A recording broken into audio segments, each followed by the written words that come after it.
Hello, welcome to another Dhamma meeting where we will discuss the Buddhist practices of charity, morality, and meditation. Everyone who is interested is welcome to join. And we will start with our first participant, which is Alvin from Malaysia. Alvin? Namaskar, Ajahn. I don't have any question. It's bring respect, Ajahn. Thank you. Okay. How about Rohini from the UK? Good evening, Ajahn. How are you? Fine, thank you. And you? Yeah. I'm fine, thank you. About my practice, it is okay, but I do about on average 3 to 4 hours of sitting, and I'm not mindful rest of the time. I'm mindful sometime, but not continuous mindfulness. That's the important part, to be Yeah, that's mindful. yeah. If you Can I have, ask? Yeah. yes, go Can I ahead. ask something? I heard many great Ajahns in the past, even at the time of Buddha. They did not lie down. They practice on their 3 postures. They continued like that for months and years. I'm just wondering, how did they do that, and do they sleep while sitting, or how does Well, the idea is prevent you from sleeping too much. If you lie down, that's the most easy, comfortable position for you to sleep. So you tend to sleep a lot. So you restrict your sleep only on the 3 positions, either standing, walking, or sitting. So you don't sleep too much. Maybe 1 hour after sitting, you might fall asleep for 1 hour. Then you might realize that you have slept, so you wake up and continue with your practice. But I don't know the time, how long they do it is. This is not specified, years or months, or I don't think so. This is more like a special occasion, like sometimes you feel you have the energy and the strength to do this practice, then you do it. But after a while, then when you feel that your body no longer withstand this kind of practice, you come back to practice normally. Okay. Because you have to protect your body also. If something happens to your body, then you will not be able to do the practice anymore. Yeah. Does it help to remove defilement? Well, you spend more time practicing, see, so you spend more time developing mindfulness, more time meditating. So this will help get rid of more defilements from your mind. But there's a breaking point though. When you reach that breaking point, then it will not be as effective anymore. Then you will have to stop. Okay. Some Okay, people, thank you. instead of using these 3 positions, some people use fasting instead. You can choose the one that you find suitable for you, that you find comfortable to do it. Gautama Mahaprabhu said he could not use the 3 positions to assist in his practice, but he used fasting instead. Usually fast 5 days, 7 days at a time, then come back and eat for a day or 2, then go back and fast again. That means just take water for 2 to 3 days, or? No, water you can drink as much as you want, only food that you don't take. Okay, thank you. All right. So thank you. You can choose the method that's suitable for you. Yeah. So Christmas is coming, so I'm going to get about 2 weeks complete. I can isolate myself completely. So I try one of these methods Yeah, to see how it sleep. works for Yeah, you. yeah. And Thank you. Thank you so much. also sometimes you can use the practice of sitting in one place and not moving around for hours. Uh, You can sit or sitting, stand. You can sit or stand, but don't go anywhere else. Just to restrain your craving, your desire to move around. yeah, While you sit or stand, you can practice meditation or mindfulness or wisdom if you like. But you don't use any external source like watching the YouTube or reading yeah, books or anything like that. You yeah, want to use the internal resource that you have, which is mindfulness and wisdom and yeah. meditation to I'm curb your considering cravings. not to turn on the internet or turn off my phone. Restrain your Yeah, cravings by restricting your body movement. Stay in just one place, sitting or standing. You can, after you sit and you feel tired, you can change position. You can move, or you can stand up to relieve the pain from sitting. And then after you stand for a while, when you have pain from standing, then you come back and sit again. But you're not supposed to go anywhere else away from your chair, except only when you have to go to the toilet. If you want to drink water, you should have water nearby, next to where you sit, so you can drink it. thank you, Ajahn. Thank you very much for your advice. Thank you. These are the type of special method to assist your practice, because Yeah, you're forced to to deal with your cravings more. You're confronting your cravings, and you yeah. need to have mindfulness or wisdom or meditation to be able to resist your craving. Okay. Thank you. Thank you so much. So you can choose whichever method you like. I will. And for some advanced meditator, they even restricting the movement of the body. Only sit, only sit, only remain in only one sitting position and not move the body, not change the position for hours. Oh, okay. That is harder because the pain can be more excruciating when you sit for a long time without relieving the pain. But that's the way to force your mindfulness to be more active and your wisdom to be more active, to be able to deal with this pain of the body. Okay. But this is for more advanced practitioner. Those who already have jhana, they can rely on jhana when they feel that the pain is too painful for them to withstand. They can withdraw the mind from the body temporarily. Okay. Okay. Okay, Thank you. that's more advanced. Right now, Yeah. you can just sitting in a comfortable chair, like where you are sitting right now, and just Yeah. sit there for a few hours without going anywhere else, except standing if you feel like relieving the pain from sitting or going to the toilet. But you should be more reasonable for going to the toilet, not every 30 minutes or so. Yeah. You have to really feel that you need to go to the toilet, not just because you use it as an excuse to move around. You understand. Okay. Understand. Thank you. This will help you push your Yeah. to develop yourself more with mindfulness and wisdom, meditation, in order to deal with this cravings that is being created because you are restricting it from doing things. Yeah. Okay. Okay. Thank you.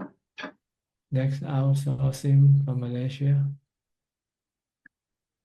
Are you from KL or Penang? Evening, Tanajan. I'm from Penang. Penang. Okay. I'm just listening. Okay. I'm being respect to Tanajan. Go to Philip from KL, Malaysia. Bintan Ajahn, I don't have any questions tonight. I'm here just to pay respect and listen to the questions tonight. Okay, I'll go to New York now with Mike. Hi, Mike. Are you living in the city? Yeah, I live in Queens. Queens, okay. Good evening, Ajahn. Yeah, it's morning time here. I guess my question today, I was reading an essay about the autobiography of Ajahn Fuang, and written by Thanissaro Bhikkhu. And he was saying how Ajahn Fuang would only ever give his students good feedback if he felt like their practice could no longer progress. And if he thought that your practice could progress, you would usually save any praise or good feedback, and you'd have to just learn through discernment or learn by paying attention and copying him or paying attention to what he needed. Is that the way that you teach as well, Ajahn Suchart? And is that just to be expected about any Theravada teachers in general, or is it more? Is there more variation? You mean giving praises to the students when you're doing something good? Yeah, to not give any praise to students for doing anything good. Because this can spoil the students and to make them think they're good, and then they can become complacent in the practice. So generally, the teacher will not praise you in front of you, but he might praise you in the back of you. He might talk to some other people about you and say, "This guy is good. You should take him as an example," or something like that. But you don't know that until maybe by chance, this person who happens to hear what Nokta said about you might mention it to you later on. So yeah, to praise someone can be counterproductive for that person, because then that person will feel that he's good enough and doesn't need to do anymore. But he usually likes to criticize you in front of you. Or you're no good, you're stupid, something like this. He would say directly to you. To curb your ego also, to help get rid of your ego. There's no ego, there's no real ego. It's just a delusion created by the defilement. So he wants you to abandon your ego, not to be hurt by his criticism. If you're hurt, then it's your ego that's being hurt, right? It's not the mind, the knowing element doesn't get hurt because there's no ego in the knowing element. If there's hurting, then it means it's not it's the ego created by the delusion of the defilement. So he wants to help you get rid of this by criticizing in front of you, so that when you get angry, then you try to suppress that anger, because you cannot react to your teacher angrily out of respect. And also you know that this is the way the teacher teaches us to abandon our ego, our self-importance. He usually doesn't show us any interest in us or how important we are. He likes to treat us like dirt, like a servant. See if you can handle that or not. See. Was that how Mahabua was towards you? Yes, when the first day I went to see him, I paid respect. He was standing, so I bowed to him 3 times. As soon as he finished, he walked away. Yeah. So what you do, He just stopped briefly and said, "You can only stay temporarily," and then he walked away. So I took it as, it's for me, it's nothing. I'm used to being treated badly anyway before. So it doesn't bother me. That's good. Thank you, Ajahn. Okay, anything else? That's it today, just listening. So try to take criticism with a grain of salt, grin and bear it. We live in the world where there's praise and criticism. Praise is easy to handle, but criticism is difficult.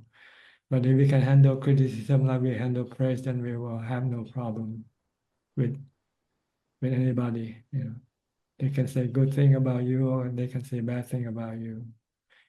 It doesn't have to be true, right? So why get angry when it's not true? When they say something bad about you and it's not true, you know, or even if it's true, then you should thank him for telling you the truth that maybe you're not so good after all, so that you can you can improve yourself. So you can use criticism to your advantage, whether it's true or not. If it's true, then you have to improve. You have to correct your mistakes. If it's not true, then you just say, "This guy is just lying. He's not telling the truth." So why be bothered by what he said when it's not the truth? But our ego wants to be praised, even even if we're not right. You know, if we say something that we did wrong, but it says right, we feel good, right? But this is not good for Dhamma. It just put you deeper in delusion of yourself. So in Buddhism, they have ways of treating your ego like that. So in order for you to be able to let go of your attachment to your ego, you know, yourself. So Buddha said you should treat yourself, make yourself like a piece of rag. Then you won't feel hurt when anybody treats you badly. Because you're just a piece of rag, what do you expect, right? But if you think you're somebody important and they don't give you the importance that you expect, then you can become angry or sad. Okay.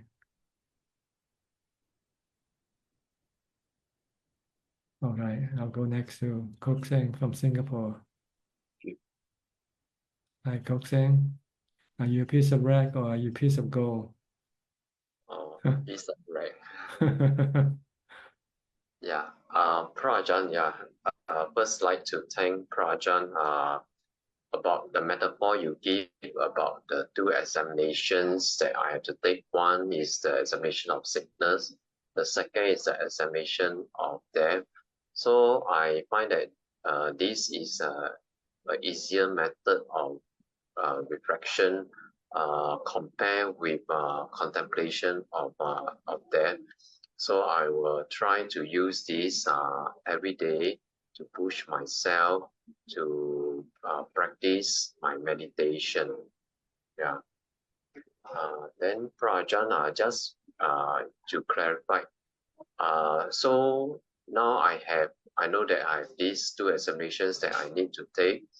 And the path that I'll be taking will be dana for a lay person, will be dana, sila, and pavana. So just want to clarify, is this thinking correct? Well, before you can get to the level of meditation and wisdom, you need to be able to develop sila first. And in order for you to develop sila, you need the support of dana. Because when you give, you show you have loving kindness for other people. So when you have loving kindness for other people, you don't want to hurt them. So when you don't want to hurt other people, you can keep the precepts. Yeah. But if you don't have loving kindness for other people, you only think about yourself, and then it's easy for you to hurt other people. Whenever you want something, then you will not be able to keep the precept. It will be harder for you to keep the precept if you are just selfish. Giving dana is being selfless, altruistic, thinking of the benefit of other people, not about yourself. When you give something, but when you take something, you are being selfish, right? You're thinking of yourself. And if you want something bad enough, you might break the precept in order to get what you want. But if you have dana, you'll be concerned about the effect if you break the precept, you might hurt other people. So you don't want to do that. So Dhamma is a good practice of helping you being able to keep the precept. Okay. Once you can keep the precept, then you can then have the more time for your meditation, because you won't get involved in any problem with other people, and you might be able to keep more precepts from the 5. You can add to the 8 precepts. Then you will have more time for practice of meditation.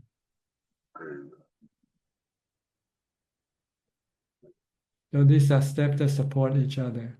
First step support the second step. Second step support the third step. And so on until the final step of liberation or vimutti, cessation of suffering, freedom from suffering.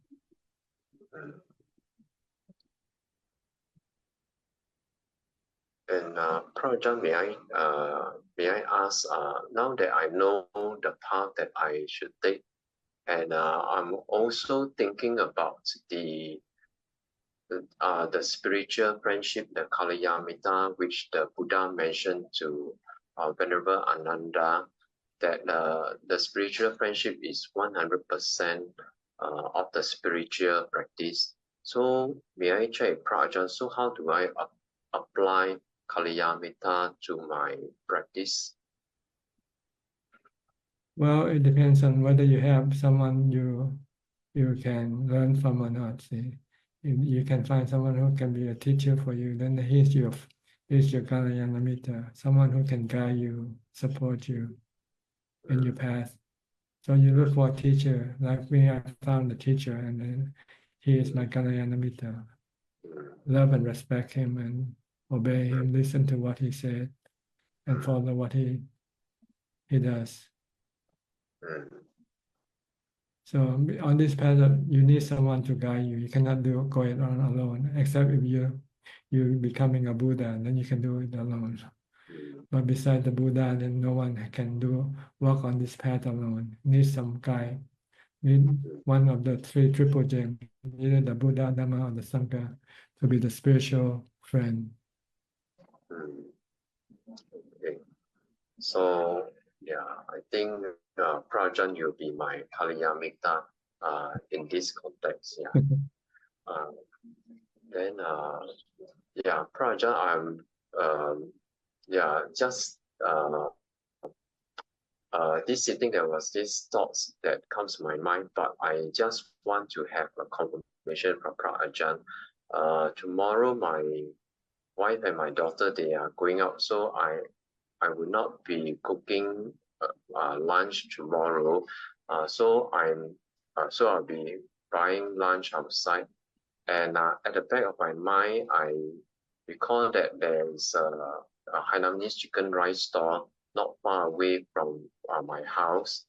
And I was thinking of, at that time when I saw this chicken rice store, I was thinking that maybe one day I may want to try out this Hainanese chicken rice.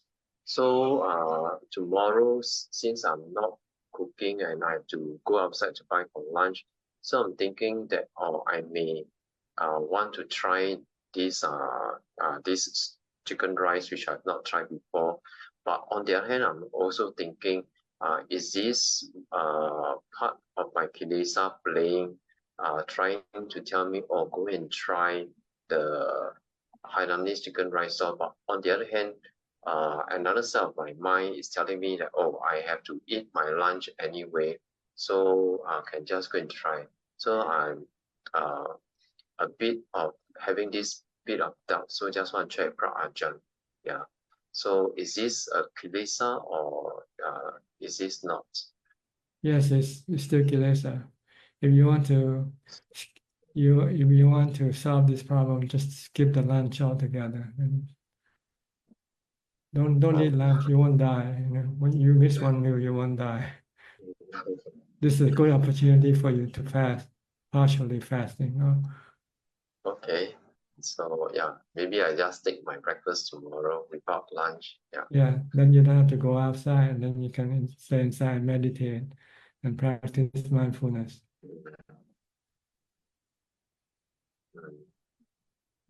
Have you ever eaten once a day? Or you've been to Wat Yan before, right? Did you eat once a day Yes. here?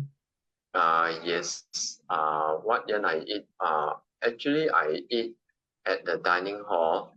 Then after dining hall, when I go back to my kuti, so uh, I still consume those food that is given to me by the monks during the Pinabata. So you have Yeah. 2 meals. Yeah, technically, yeah, 2 meals. Yeah. One at dining hall, one inside my kuti. Yeah. Okay. You still could not try 1 meal a day yet. Actually, some of the food at the that was given by the monks during the Pinapata, I remember that there was one which is the rice dumpling, the bak chang, and I recall that Prajan, you mentioned that when you were young, your grandmother actually made bak chang to sell. So when I saw the bak chang, I was thinking, I should try the bak chang from Thailand. Yeah. So I tried the bak chang at my kuti there. Yeah, you should think the other way. You should try fasting instead. Then this is Dhamma. If you're still thinking about eating, then this is defilement. Because you don't need to eat anymore. You need eat once a day is enough already. I still have craving for food. Yeah, you just have to overcome this. Because it can become a hindrance when you meditate. You can feel sleepy, drowsy, or lazy. You don't feel like meditating. Yeah. So when I feel sleepy during my meditation, I will switch to reading some Dhamma books. And presently, I was reading this book on the life story of Ajahn.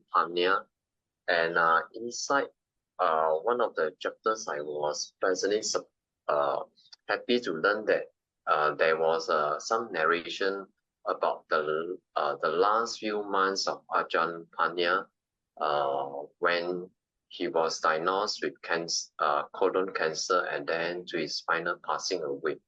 So I'm thinking that now there is a live example that I can emulate with of how he dealt with his cancer, and then during his last few weeks before his passing on. Yeah. So I just want to check with Prajan. So can I take what's the what Ajahn, the late Ajahn Pana has gone through? Can I use it as some kind of a guide, some kind of a model for me to follow? Well, that's what you have to decide for yourself. How you're gonna deal with cancer if you have it. You're gonna treat it, or you're gonna just let it be. And because either way, you're gonna end up dead. Just a matter of time, sooner or later. That's all. So these are the examination you have to take yourself. Okay. And the best way for dealing with this situation is to keep your mind calm. So try to develop more meditation, more with mindfulness, and maintain calm all the time. If you can maintain your mind peaceful and calm, then the sickness of the body or the death of the body will not bother the mind. Okay. Yeah. Okay. Thank you, Prajan. You're welcome. Next, Marco from Holland. How's your son? Is he at home now? Hi, Tarajan. Not yet. He's gonna be back in about half an hour, I think. Oh, How are you, Tarajan? fine, thank you. I would like to report my homework. It's been going well. So it's now more than 2 weeks that I've been eating 1 meal a day, and it's actually quite liberating. I have a feeling that my meditation is progressing good. But there's still one, actually 2 questions that I have for you. For one, I have more confidence in my practice. I feel now also with walking meditation that it's going in the right direction. There was a moment that I actually saw myself dead. I saw my dead body lying. And what I did is I actually started to destroy it and tried to chop it up in pieces. And I felt very emotional. And I recollected that I read about this as well in a Langta's book. And I felt as if I'm going in the right direction. And at the same time, I was thinking, okay, but the kilesas can be playing tricks on me as well, that I'm thinking that I'm on the right path. I would like to know that to reach the jhana, the first jhana, how do you know you're getting close, or you just don't know and you're just gonna experience it? Well, usually the first, second, or third jhana it's just like a passing stage. What you want to get to is the fourth stage, the fourth jhana. So don't worry, if you're concentrating on your meditation object, you are in the first jhana already. If you're not thinking about anything, just focus on your meditation object. And sometimes for some people, they might pass the first 3 stages very quickly, from first to fourth right away. So don't worry about the different stages. Just try to concentrate until your mind got to the fourth stage, which is emptiness and calm and peacefulness and equanimity. Okay. So if I'm in the situation where I was in when I was in my meditation and I saw myself, is it the right approach to indeed destroy myself? It means you're not getting to the fourth yet. Okay. You're still using your thoughts. And if you want to get to the fourth, you have to stop. You have to ignore what you see and just concentrate on your meditation object. Focus only on your meditation object. Because if whatever appears in your meditation and you pay attention to it, it makes you distracted. You won't go any further than that. People got the mistake that you have to develop wisdom by chopping up the body. But this is not the time to do it yet. Okay. The time when you meditate, your goal is to get to the fourth jhana, to get absorption, to get calm, peace, and contentment. Okay. You can use this chopping of the body later on, and you don't have to do it during meditation. You can do it right now. Just imagine yourself being chopped up. What's so different?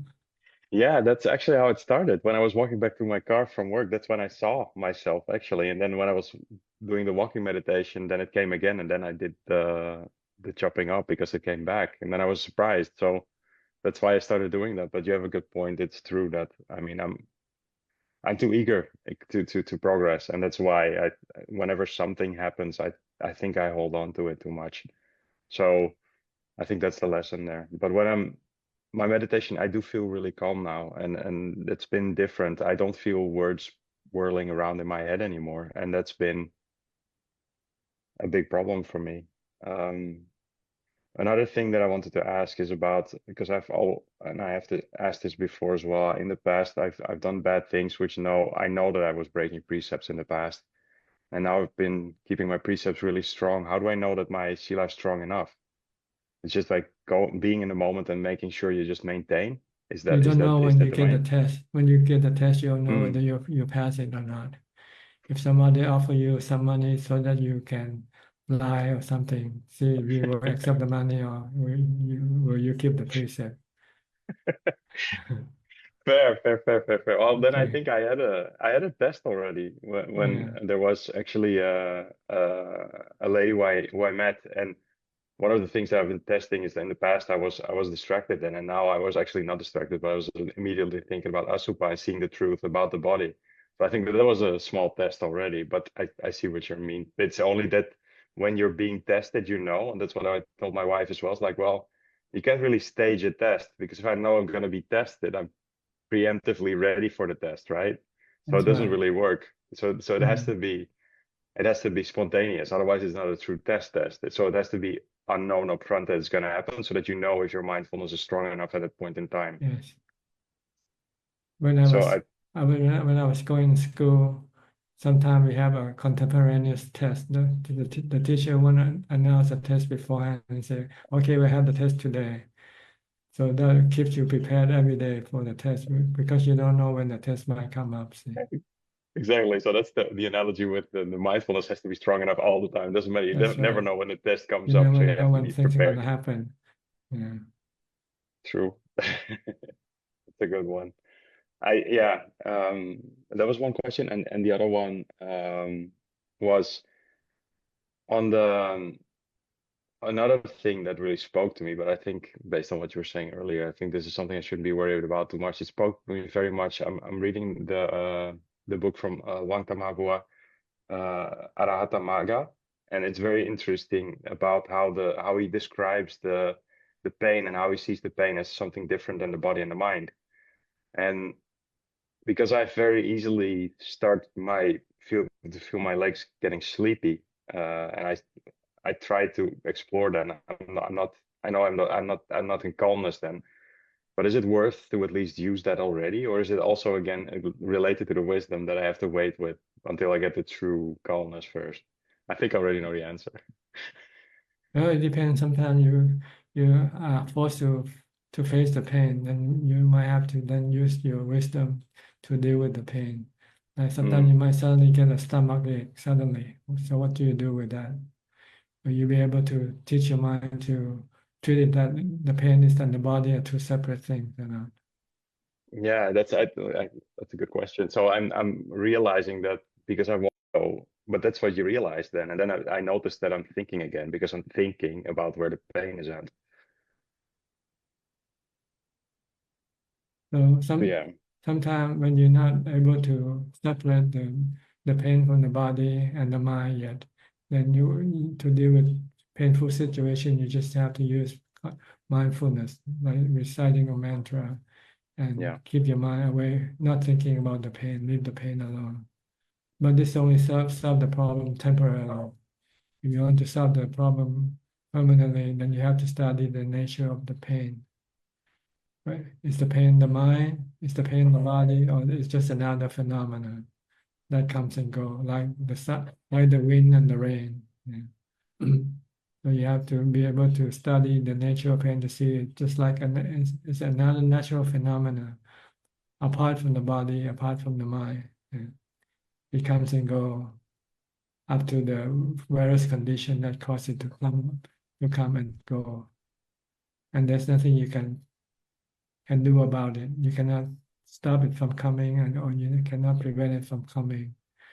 Or when it comes, you cannot get rid of it. So what you do, if you don't want to be bothered or become stressful, then you just have to leave it alone, accept the pain, like you accept the rain and the snow. Yeah, exactly. And can I then also extend that thought of reasoning to I've been really the last I think 4 days I've been feeling pity like instantly when today as well when I'm listening to you talk or if I'm listening to a Dhamma talk or if I'm sitting to meditate I feel pity immediately. And so should it also do the same to the feelings that are Yeah, pleasurable, right? It's like pleasurable is the also same. yeah. It's another form of feeling. Mm. Pleasure feeling, painful feeling, or neutral feeling. They replacing one or the other. They come and go. Now you have painful feeling. Next you might have pleasant feeling. Next you might have neutral feeling. Just like the weather, just keep changing, and it's not something under your control. You can say, I only want good weather. You cannot have that. One day you have good weather, sometimes you have bad weather. So it's the same way with feelings. Sometimes you have pleasant feelings, sometimes you have painful feeling. Sometimes you have neutral feeling. Sometimes you can And control them, sometimes you cannot. Sometimes you can get rid of the painful feeling, but sometimes you cannot. So when you cannot get rid of it, what do? You just have to learn to live with it. And to be able to live with it, you have to accept it. So And is it true that it's also when it's the pity feeling, which feels really nice actually, that it's also the kilesas trying to get you away from the practice and to get you away from the mindfulness? well, if you become attached to it, then you're not being mindful. See, Mm, you become one with the pleasant feeling. So when the yeah. pleasant feeling disappears, then you will become sad. Mm, But if you just remain mindful and separate the mind from the feeling, and know the feeling is temporarily, this feeling is temporarily, it comes and goes. So when it disappears or change, it won't bother you. It won't make you sad. okay. And You have to remain detached from everything, even though you are experiencing them. You experience them with a detached mind, not with a attached mind. and is it true that because of the increase of the meditation and that this is more apparent to me now? Yes, Is that you become more detached also. You become Mm, to start to see that you and what you experience are two separate things. yeah. Thank you, Tanajan. Also, thank you for the words earlier on the praising. I really like the question that was asked, like to think about some of the things that were happening. It's to feel like a rag. Indeed, I'm very stubborn, and I used to be very sensitive to praising. Indeed, and I think I need to feel like a rag always, because then at least I put the effort in. Yes, try it. Try to see you can do it or not in real time. Yeah. When I'll ask my when wife. when somebody treated you badly, can you laugh or smile and say, "I'm just a piece of rag. So what do I expect?" I think that's a good one. I'll ask my wife. She knows that I get very stubborn. I'll see if I can smile and be like a rag. Thank you, Tanajan. Okay, you're Thank welcome. you. Next step. I heard you have some earthquake, tsunami warning in your area. Yes, that's exactly what I was going to talk to you about. Scary. Yes. You're right on the coast, eh? I'm right on the coast. It was very scary. Yeah, my husband was on a business trip and my kids were at school and like I didn't even know, and he calls me and he was like, "Oh, did you know there was a?" So then he got me going, even though I didn't even know. And then it just got me. There's like a part of me that was like freaking out, but then there was a part of me that was just watching. Like I was just Yeah. not moved, and Mindfulness. I was able to just sit there and like let that. Stay So I calm, felt stay like that calm. was. Yeah. I felt like my practice, like, yeah, like it felt really good. So, and then it was nothing and it like dissipated and it was fine. So, but it was, yeah, it was a moment where my practice really supported me. Good. Because it can help you stay calm and use rationality and say, what's going to happen? Is that what it was? Like If the it's going to watcher? happen, what can you do? Yes, that's what it was. It was like, what can you do? Like that was really much like what it was. And I don't know, it was good. It was good. Okay, keep on practicing. Yes, yeah, I won't stop. And then my question that kind of came up while I was listening, you were saying that the Dharma can be a teacher, because I'm really isolated out here. So if I have the suttas as a teacher, that's okay. That's okay. Like if I just read the suttas. Yeah, it's the teaching of the Buddha. The Buddha himself said these words. Yeah. So it's like So that listening can to his, be, that can be yeah. your teacher. That's what I use. I use the four foundation of mindfulness sutta as my teacher. Study the four foundation of mindfulness if you want to learn to develop mindfulness, meditation, and wisdom. Yeah. All right, that's my question. Okay. Thank you very You're much. welcome. You can use the Buddha, the Dhamma, or the Sangha, depending on which one you can access Don't to. have much Sangha, so Yeah. I'm gonna use the Buddha. Dhamma, and then the Buddha is already gone. So only thing you have left is just the Dhamma. You can read I got the online, Dharma. study online, search online, any sutta you like to study. I have Bhikkhu Bodhi's collection of the suttas, so I read those. Yeah, good. All Thank right. you. You're welcome. Next, Nita and Saket from Santa Clara. Did you also get the tsunami warning? Yes, Ajahn, we did get the tsunami warning, and my husband was in the office, and he came and he said, "Okay, we have to go." I said, "What happened?" He said, "This tsunami warning." I said, "Okay." Then he said, "Let's go to the office. It's on the higher floor." I said, "But what about the kitties? Let's take the kitties also." So then, of course, the cats cannot go to the office. So then we packed the cats, and then we decided there is a Gurudwara, there's a temple high up in the mountain. So we just packed ourselves, we packed our passports and some food, and then we left. And throughout the journey, I was like, but no one else is bothered. Why are we bothered? Maybe it's just a warning. We don't have to go. And Saket was like, no, but we should go. It's because the warning is there. Who knows what's gonna happen? Let's just be safe. You better be safe than sorry. Huh? So I thought I'll just follow him because he's most of the time right.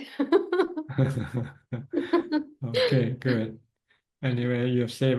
That's all important, is that you're still safe. Yes. Okay, any question? Ajahn, I had one question.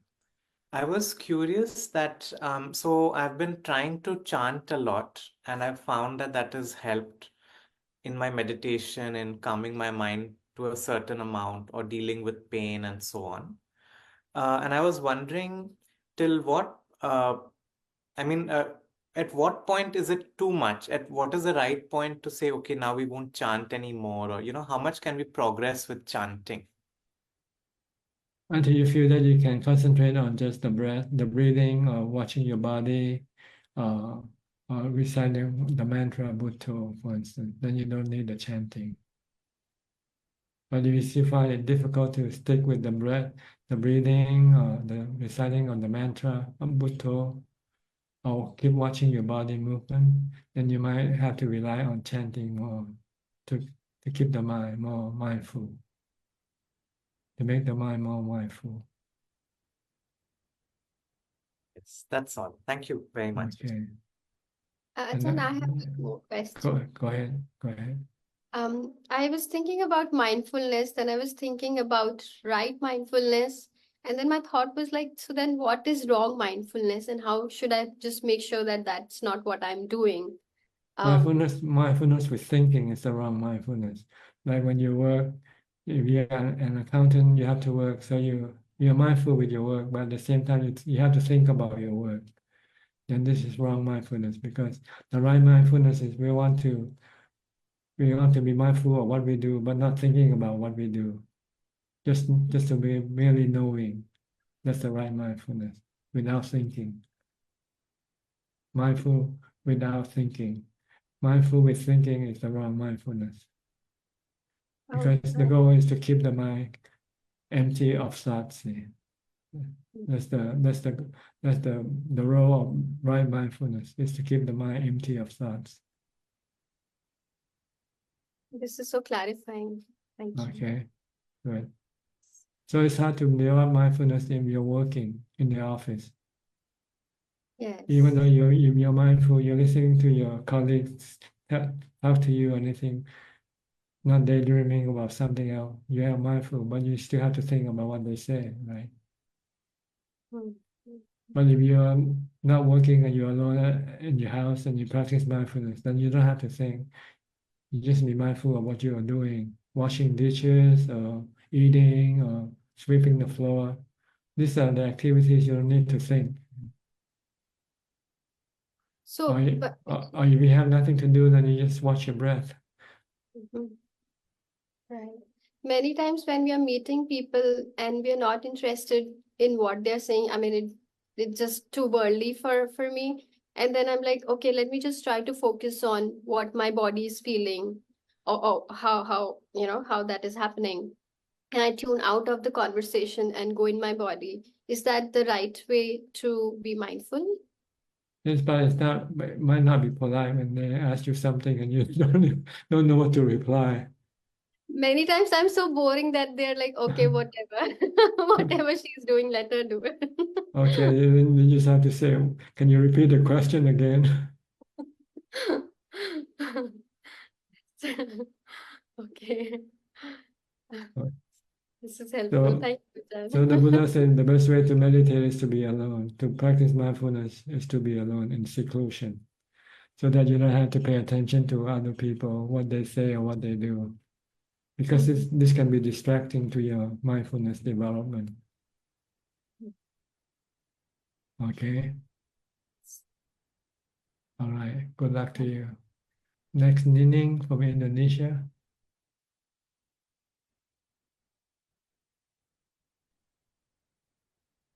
Yeah, Ajahn. Ajahn, I want to tell Ajahn about my meditation practice.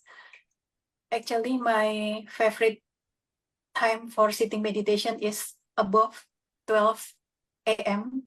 So usually I do sitting meditation at 2 a.m. That's my favorite time. So when I start meditate, even my house already dark, yeah, I turn off all the light. But when start, I can see all the bright light. That's not from my indra, but it's just my mental knower that that's all bright. And then I just stay calm and peace. I just put my sati, my sati in the top of my nose. And then sometimes I can see the film of young me that I can see in detail. For example, sometimes I see when I was very young that I go to one place, I can see very detailed that at that time I wear the top with the gray color, and then I go with my friend, everything in detail. When somebody asks me to tell them that what was happened in that time, actually I cannot tell in detail. But in my meditation, sometimes I see the young me in detail. But I just being a watcher, I try not attach to anything. But I cannot stop. I just watch everything until it gone, and then I continue in my meditation that I can sit until 2 or 4 hours. Just sit and stay in that calm condition. My question is, since I enjoy the beautiful thing, so need I do the Asubha meditation? Like I asked Ajahn in the previous Zoom that I want to learn to contemplate about the 30 part of the body. But when I learn to contemplate, I find difficulties because I haven't seen few parts of them in real. So I try to find the sources. So I try the skeleton. So if I use the skeleton, do I need to replace my object? I mean, I replace my body with that skeleton, or I just try to concentrate of my body until only the skeleton left in my concentration. That's my meditation. That's why I asked Ajahn, what should I do? Because for sitting, for concentration, I believe I don't find any difficulties, because I really enjoy sitting and I don't have any problem with that. But since I enjoy the beautiful, and I think I want to have progress for my mental. Do I need to do the Asubha meditation or not? Or I keep on practicing with that states that I can stay sitting and stay in that calm for few hours, and I enjoy that moment. What Ajahn suggests for my practice? Well, see, your practice consists of two parts. The first part is to calm your mind, to empty your mind. So basically, you don't want to use anything except the breath or the mantra Bhutto. Or if you want to use the skeleton as your object of concentration, that's okay also. But the goal is for the mind to enter into the fourth jhana, to be calm and have equanimity and have emptiness, have nothing left in your mind. You want to empty your mind of everything. Yeah. You have to do this first. Once you can do this, then and become very efficient, very adept with this, you are able to clear your mind, leave your mind empty anytime you want to. Then the next step is to teach your mind the truth about the body. That the body can be pleasant, good looking, or it can also be unattractive, not good looking. It depends where you look, right? If you look the body from the outside, then you see it's good looking. That's why they have contests, beauty contests, you know. But you want to see the other side of the body, then you have to look inside the body. Like the saying that they say beauty is skin deep. You know? But once you get under the skin, then you start to see all the unattractive parts of the body. So this is what you want to teach your mind, to be able to see both sides of the body, the attractive side and also the unattractive side, so that you become not become deluded and become attached to the body. Okay. This is the next stage after you have calmed your mind and empty. Not at the same time. I'm talking about two separate practices. The first is the practice for jhana. When you get to jhana, you want to stay in jhana for as long as possible, because this will give your mind the strength to be able to see things that normally the mind doesn't like to see, like asubha or death.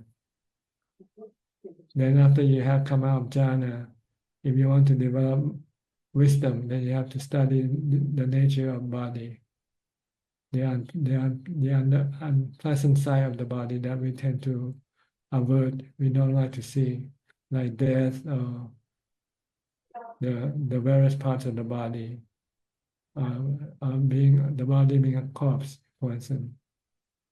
We have to look at this thing there because it's part of the nature of the body that we try not to see, try to conceal it from our mind.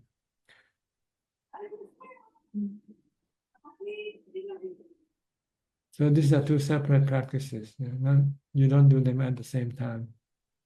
When you meditate, you want to empty your mind, make your mind calm and peaceful and contented. Have equanimity. And once you have an equanimity mind, when you come out of meditation, then your mind will be able to look at the hard track of life, like death, sickness, the various parts of the body. So then you get the full information about the body. And then you will not be deceived by your defilement. The thing that the body is attractive, you want this person because he or she looks good to you and will make you happy. But it's just a brief temporary state of the body. The body will eventually get old, get sick and die. So this is to prevent you from becoming attached to anybody. That this will enable you to be able to live alone. So I contemplate the 32 parts after I came out from the meditation. Not after you came out, after you have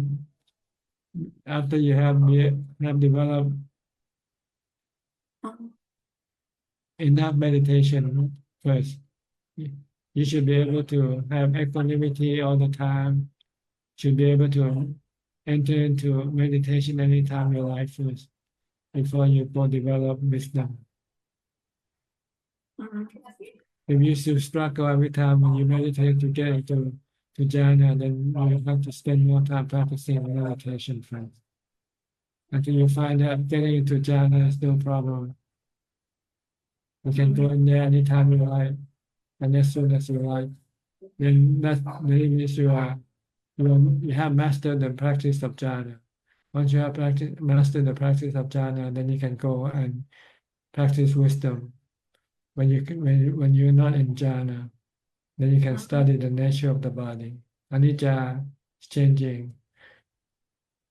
It's going to get old, get sick, and die, become a corpse. It's not attractive when you look inside under the skin, for instance. So I just keep on that sitting meditation. Watch my breath. For Keep on now, practicing. yeah, this is the first practice you need to develop first. And you have to be able to master it to the point where you can maintain it anytime you want. You can go into jhana anytime you want. Then after that, you can then, when you're not in jhana, then you can then study the nature of the body, study anicca nature, study anatta nature of the body. No self in the body by looking at the 32 parts. Or looking at the composition that make up the body, which are the 4 elements.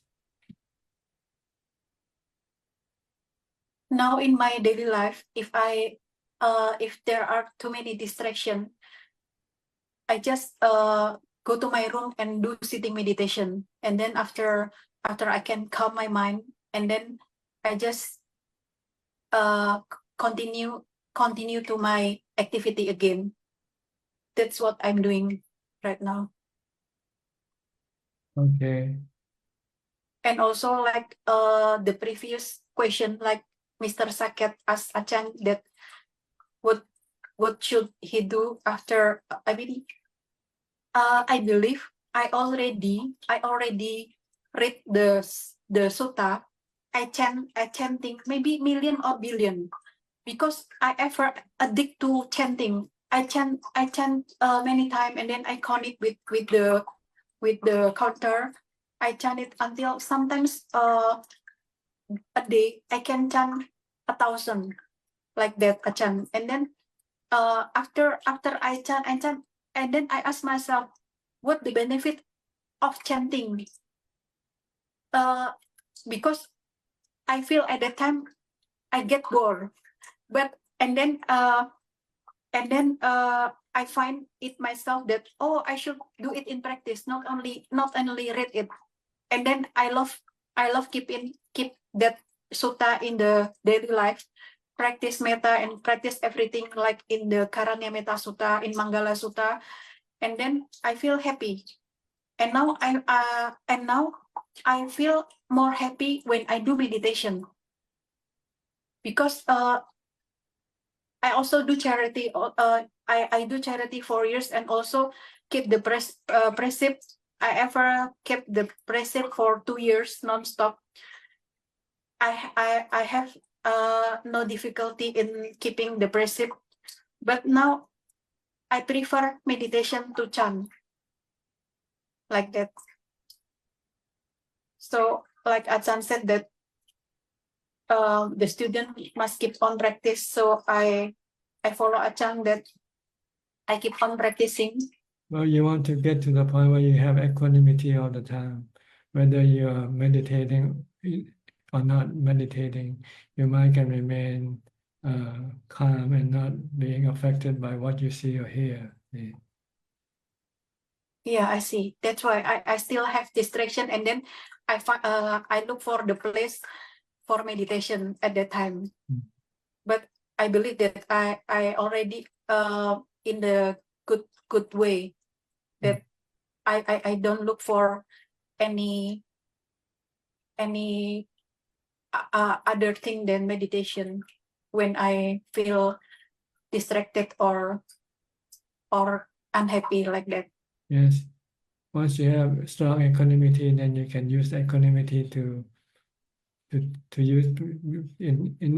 use equanimity to support your wisdom, to let go of your attachment to the body. See that the body is gonna get old, get sick, and die, for instance, and ask yourself, do you have enough equanimity to not be affected by the aging, sickness, and death of the body or not? If you're still affected, it means you don't have enough equanimity yet. For sickness, I believe I have already surpassed the sickness, because when COVID when before I follow Ajahn, when I get sick, I just let it be. I'm not afraid anything of that. Maybe you haven't met the real sickness yet. The real sickness. Like cancer or something like that. Oh, yeah. But at that time, I cannot breathe at that time. So I just stay calm. I do meditation at the time. Oh, you can breathe in, breathe out. You can produce painful feeling by sitting for a long time without moving, and see how you deal with this painful feeling on the body. Yeah, and you I leave use painful the feeling alone. Yeah, that's right. Because also I conquer my frighten for being injected. I concentrate, breathe in, breathe out. That's why I'm not scared anymore for being injected by the needle. Yeah. Yeah. Okay. Then you have that as another test you have to pass. To prove that you have actually let go of your attachment to the body completely. Yeah. Ajahn just now said that better live alone. In the chapter 304, this is the Ajahn poster. There is sentences like this: there is nothing noble equal to having one husband, having one wife. We are honest with each other, love and respect each other forever. Be happy until the day you die. Is it the sentence? I mean, this sentence for layperson who married, or for all the layperson, Ajahn? Well, if you're married, then you have to be faithful to your partner. That's all. That's what I mean. If you want to have a happy life with your partner, then you have to be faithful to each other. If you cheat, then the happiness will be shattered. If your partner finds out that you cheat, for instance, then you will hurt your partner, and your relationship will not be the same anymore. So they can support each other for the enlightened or not? No, this is for living a happy life, family life. Okay. Ajahn, one more question. Then there is sentence from Longta Mahabua. The nature that is said to never die is what is called the nature of nature. It never disappears. It is the nature of nature. It is called fixed. If our imaginary language has no movement, the laws of impermanence, suffering, and no self cannot be involved at all. They are purely natural elements that arise from birth, aging, illness, and death. What is the meaning of imaginary language here, Ajahn? I don't know. You have to ask the writer. Oh, this is from Longta Mahabua. So you have to call him out. I follow the Longta quote in the line. So I try to translate and try to understand, because I adore Longta as I adore Ajahn. Okay. That's why I try to comprehend and understand every. You don't have to understand everything that you read. Sometimes when you don't understand, just skip it. Maybe your wisdom is not enough yet for you to understand. You'll practice more, and eventually you'll understand.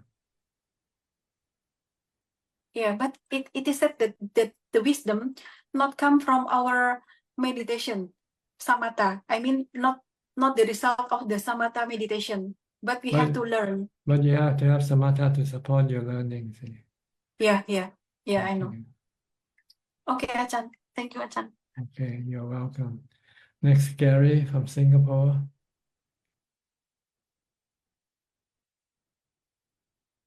Good evening, Tanajan. How are you? Just yeah, thank you. I'm fine. And how are you? Fine, thank you. Yeah, just now with Rohini, Ajahn spoke about fasting. I just thought I share something regarding resuming eating after fasting, especially when we fast for say 5 to 7 days. I was taught by a monk who always fasts. He recommends to have liquid food for the first meal after fasting for longer periods of time. So because there was this junior monk who fasted, and then on his first meal he took a solid food. For example, I think he took banana, and then he felt some pain, some discomfort in his stomach. So then the monk recommend to have something like fruit juice or porridge water for the first meal after fasting for some time. It's a recommendation. Yeah. Well, it varies from people to people, you know. So Yeah, that's right. it's not something that can apply to everybody. Yeah, For that's right. somebody, they can take normal food and have no effect whatsoever. So you have to look at yourself and find out for yourself after you're fasting, when you eat, how does it affect you, the food that you eat after you fast. It's not something that you can apply to everybody. See? Yeah, that's true. But it's an information that is, you know, can give the person who fasts to think about. Yeah. I just thought I wanted to share this because I fasted before and I've, you know, when I resume, I try to take the advice, and then I have liquid food instead of the solid one. Yes, if you're a lay person, you can have the choice, but when you're a monk, sometimes you don't have the choice. Yeah. You just have to eat what you're given. Yeah, that's right. Yeah. So I don't think this is a problem really. Okay. Yeah. Because I Right. fasted, and after I come out fasting, I just eat normally, and I don't seem to have any effect on me. I see. Okay. Maybe it only happens to that junior monk. Maybe it varies from body to body, I guess. Each body might have different reaction to food after they fast, you know. So Yeah. you just have to observe your own body and find out yourself how to eat properly after you fast. Yeah. Yes. Yes. Yeah. Okay. Okay. That's all. Thank you. Thank you for your information. I hope it hope it Okay. helps. Yeah. Next, Alice. How are you, Alice? Good evening. Good evening, Kanajan. Thank you very much. I'm so sorry I couldn't be here last week. I got ill unexpectedly.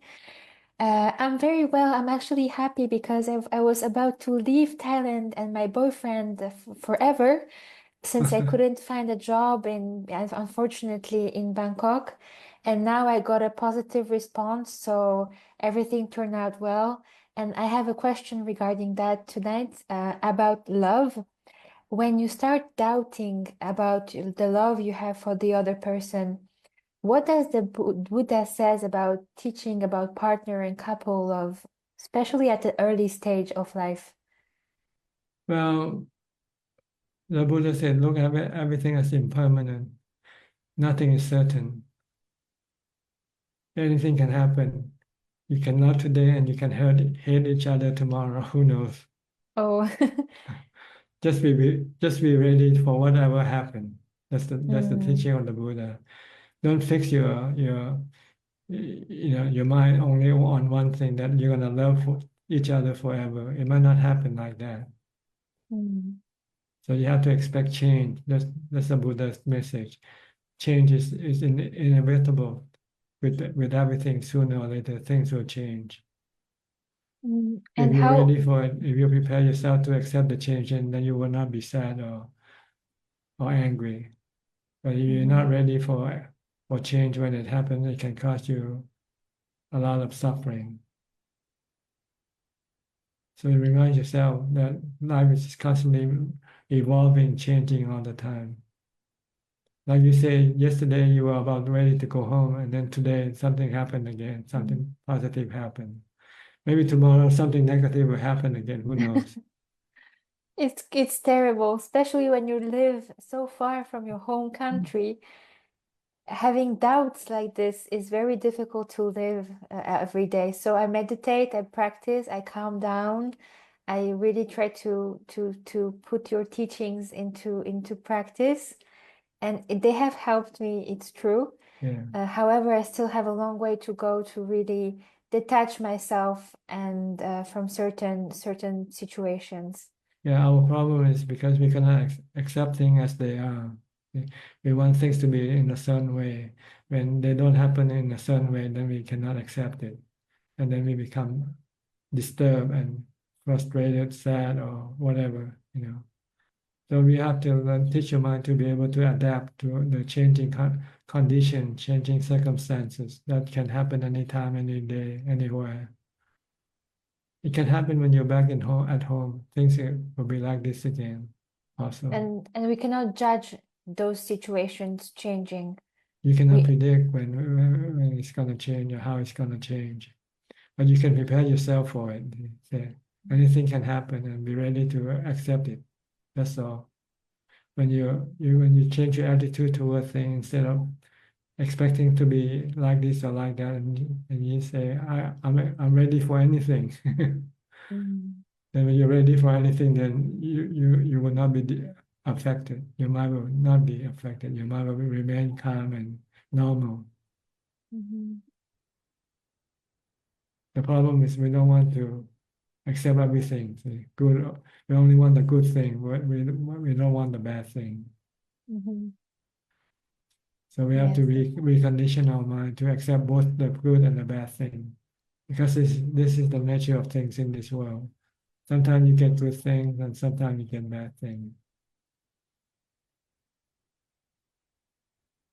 Okay? Can you do that? And one way to be able to do this is to meditate a lot, to be mindful. Like Stephanie just mentioned about her situation. She seemed to be more calm, even with the bad situation, because she had more mindfulness. And how do we stop imagining bad situations that may not occur? How do we try to have a positive imagination, especially when we meditate? Sometimes some thoughts came up that were not positive, and sometimes they are positive. But I would like to learn and teach my mind to have more positive thoughts. Well, first you have to stop your thoughts first, by meditating, using mindfulness, by concentrating or focus on a meditation object, such as your breath or the mantra. Then you will be able to stop your mind from thinking. Once you can stop your mind from thinking, then you can direct your mind to think in a positive way. But the positive way is actually something that you don't like anyway. The positive way is the real way, the real thing. That thing is changing all the time. Then your body is going to get old, get sick, and die. These are the things that you want to teach your mind to think, because this is the real thing. It will happen to you sooner or later. The more you think about it, then the more you will be ready to face these things. If you don't think about it, then when it happens to you, you will not be able to accept it. But if you're constantly thinking about it all the time, then you slowly condition your mind to accept them. Thank you, Ajahn. Okay, don't be afraid of the truth. The truth doesn't hurt you. It's the denial of the truth that hurts you. So accept aging, sickness, and death. Accept separation. This is normal things in life that we have to face. Okay. Thank you. You're welcome. I also have one last question regarding fasting, I would like to know how to cope with the sensation of hunger, how to overcome it. It's difficult for me. You use mindfulness in meditation, because the hunger, there are two parts to the hunger, the body hunger and the mind hunger. When you meditate, you can stop the mind from hungering. And the strong hunger is in the mind, not in the body. So once you can stop the hunger in the mind, then the hunger of the body is minimal. You can deal with it, you can live with it. But you cannot live with the hunger of the mind. And the reason you become hungry in the mind is because you keep thinking about food, see? So when you meditate, you stop thinking about the food, then the hunger disappears. Then you find that you can live with the hunger with the body. It's not that painful. The painful part is the hunger of the mind. So when you fast, you have to meditate a lot to stop the hunger of the mind. Once you can stop the hunger of the mind, then the hunger of the body will not bother you, will not disturb you. I'm going to a temple to Rayon for 3 days tomorrow actually. And I would like to have a purpose for visiting and something that I could maybe meditate on or contemplate during my practice at the temple. Do you have any suggestions? Well, when you live in a temple, they usually ask you to not eat after midday, right? So you'll be fasting in the evening. No dinner for you. So you have to stop thinking about food by using mindfulness, reciting a mantra or meditating or chanting to prevent your mind from thinking about food. So when you don't think about the food, then the hunger will not arise in the mind. Or if you want to use a stronger measure, you have to think of the negative side of food. The food that you intake into your body, they have to come out someday, right? Yes, that's true. Okay. Think about the food that comes out of the body, not the food that goes into the body. Then this can stop you from hungering for food. When you know that what you're gonna eat gonna turn into, turn into something you don't want to, you don't want to have. Then you can stop your hunger this way also. Thank you very much. Okay. Be mindful, constantly control your thought using mantra or something opposite to what you want to think. If you want to think about food, think about the food that comes out of the body, for instance. Then your hunger for food will then will disappear. Thank you, Dhanajan. You're welcome. Okay. Next, Samanji from Sri Lanka. You didn't come in last week, did you? I don't remember. Dhanajan, last week I could make it. I had to Okay. take my mother to the doctor, so I got home very late. Sorry about it. Okay.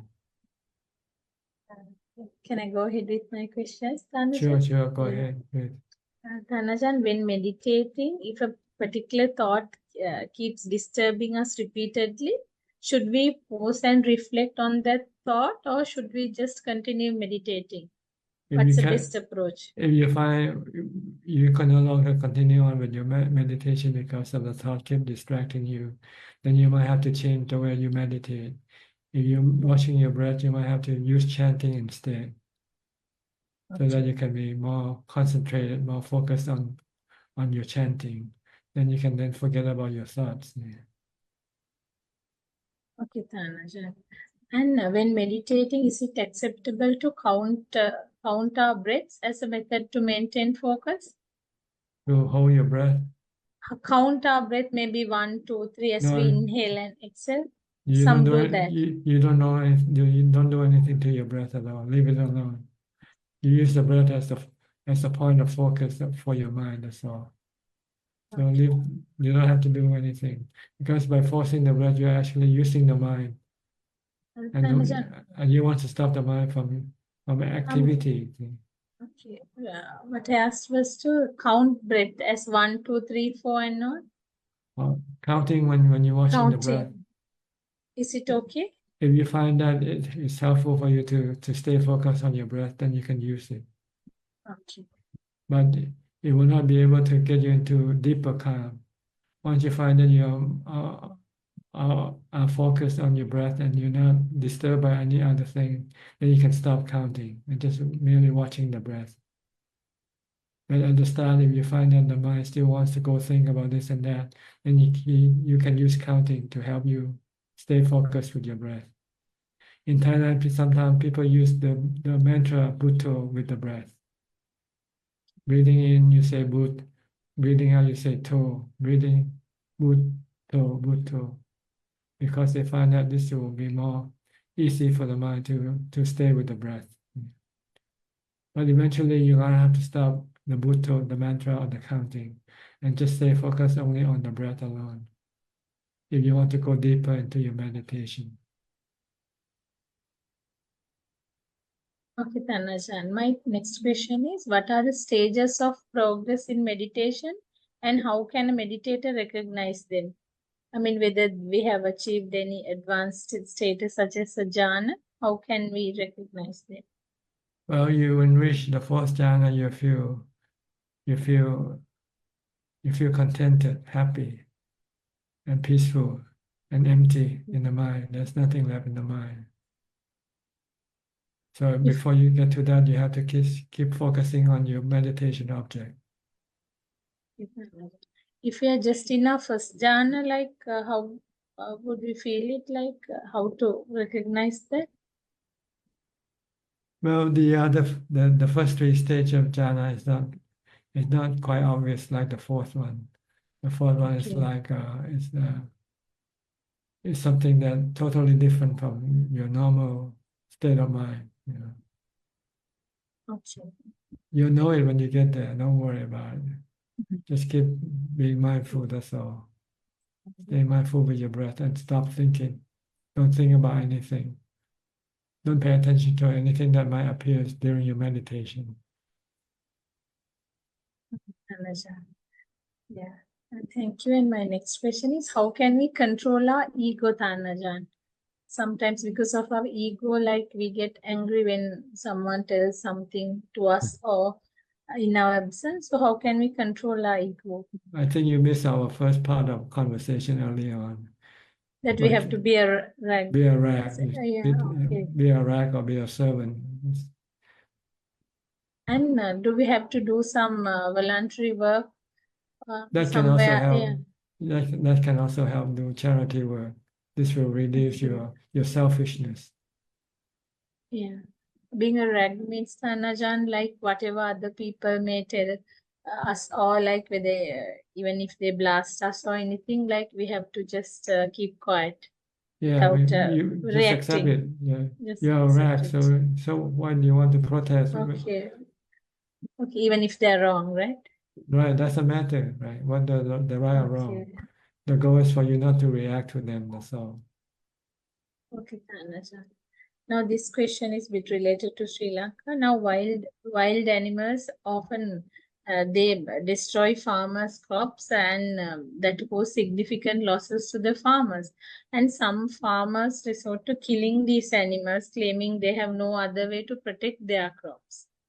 And that issue has come up in Sri Lanka these days. Can their actions be justified in any way, even when certain governments when they sort of okay it, that killing animals to protect the farmers' crops? Can the actions be justified in any way? Well, there's no provision in the precept that says you can kill for any reason. So just don't kill, that's all. Okay. And my next question is, Sanajan, what is the significance of the relics of Arahants in Buddhism? Like I have read that they are often venerated by Buddhists, yet if Buddhism places little value on the physical body, why are relics considered sacred? It's just to prove that there are Arahant and Buddha is real thing. It's not something we created out of our imagination.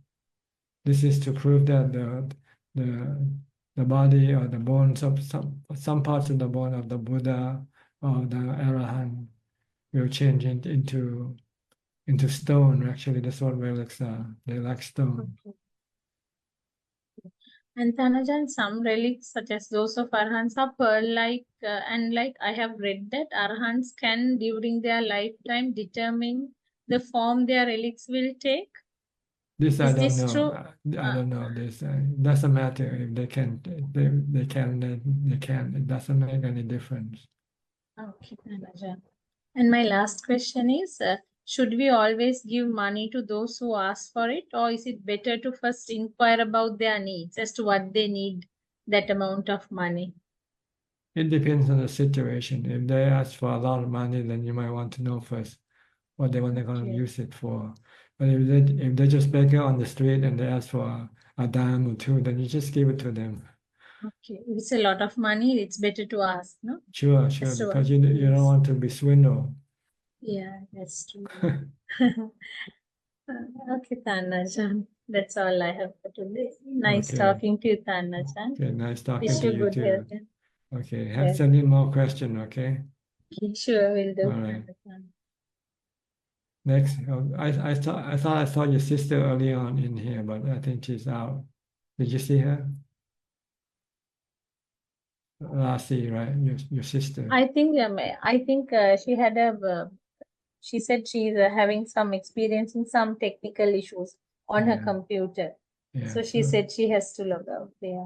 Don't know whether she had joined again. I'll check. Yeah. Okay, fine. Next, I'll go to B. Ravin from Bangkok. Hi, good evening, Ajahn. Okay, any question? I have a reflection and I have a question, Prajhan. So my reflection is on mindfulness. So I tried over the past week to be more mindful, and the one thing I observed that it's helped me on is by helping me to stay more in the present. I found that before sometimes my mind would wander quite a lot, but when I try to develop mindfulness, even though for a short while, it helps to bring my mind more into the present, and it makes me less restless. So I think it's something I want to continue working on. That's right. Mindfulness will help calm your mind down. And especially, when I have a lot to think about, sometimes staying in the present helps to cut out the amount of worries that I have to think about. Sometimes one thinking about the future that hasn't arrived can be stressful, or pondering on the past that cannot change is also stressful. So I found that staying in the present really helps a lot, and mindfulness does facilitate that. That's right. That's the goal of mindfulness, is to keep the mind in the present, to be really knowing and not thinking. When you stop thinking, you'll find it much better than thinking when you're thinking. Yes. Actually, sometimes I find thinking can be quite tormenting, sometimes even more than physical pain, because tormenting in the mind is quite Very painful. Yes. Some people have to commit suicide because they cannot stop these tormenting thoughts. And they thought by killing the body will stop this. It won't stop because the mind doesn't die with the body. And this tormenting thought will continue on even after you kill the body. So you have to kill the thought that's causing you the torment by using mindfulness. Kill the wrong person, kill the wrong culprit. The body is not the culprit. The culprit is the thing, the thought itself that you have to stop. So the body is just the medium, but everything is coming from the mind. That's why it's in the mind. The torment is in the mind, and the cause of the torment is in the mind. Your thoughts is causing the torment, not the body.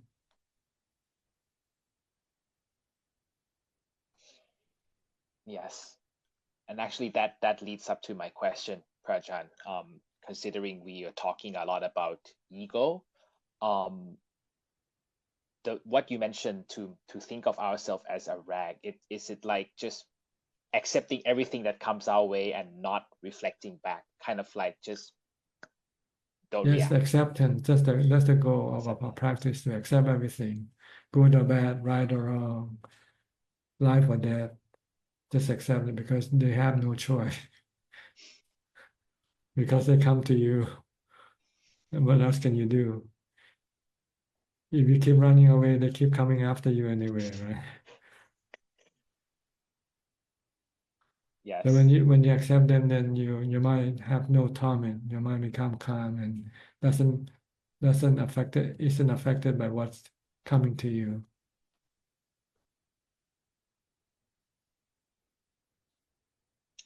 Prachan, does the 4 Brahma Viharas help to reduce ego? Can we practice them to help to reduce our ego? Well, you practice equanimity, the ubeka. When you have ubeka, then your mind has no reaction to anything. So it's like an egoless state of mind to have equanimity. When you have equanimity, you don't react with love, hate, fear, or delusion. Delusion is ego, see, with self.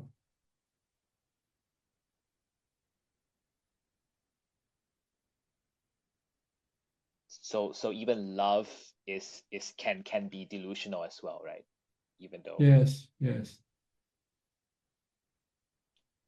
so Love, loving if you love, it means someone is loving, right? If you hate, it means someone is hating. If you fear, it means someone is fearing.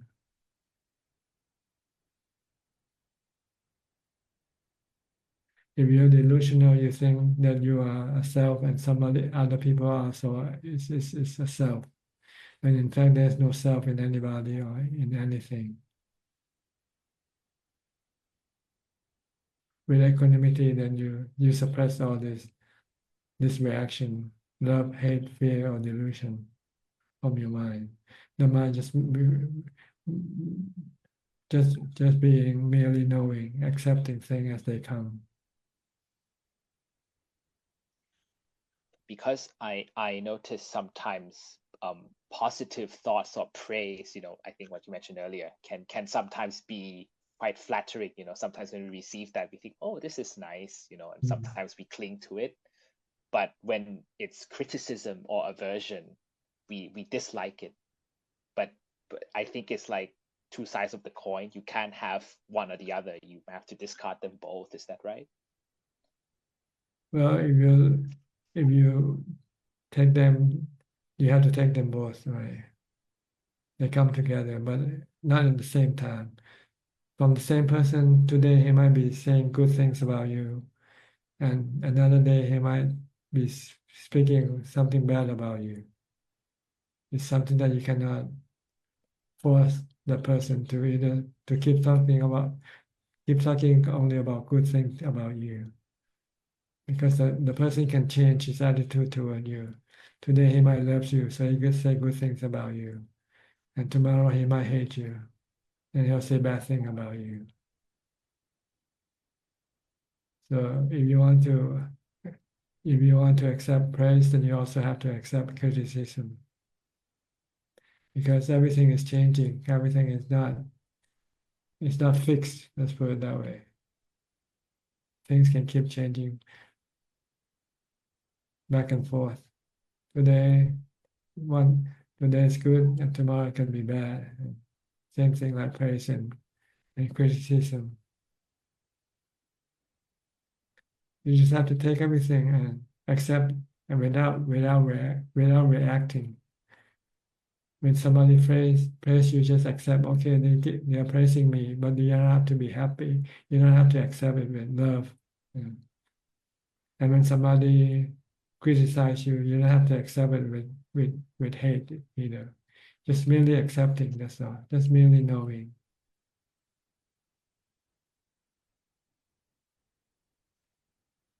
You can do this only after you practice jhana. If you have jhana, then you will be able to use equanimity from jhana to accept things as they are.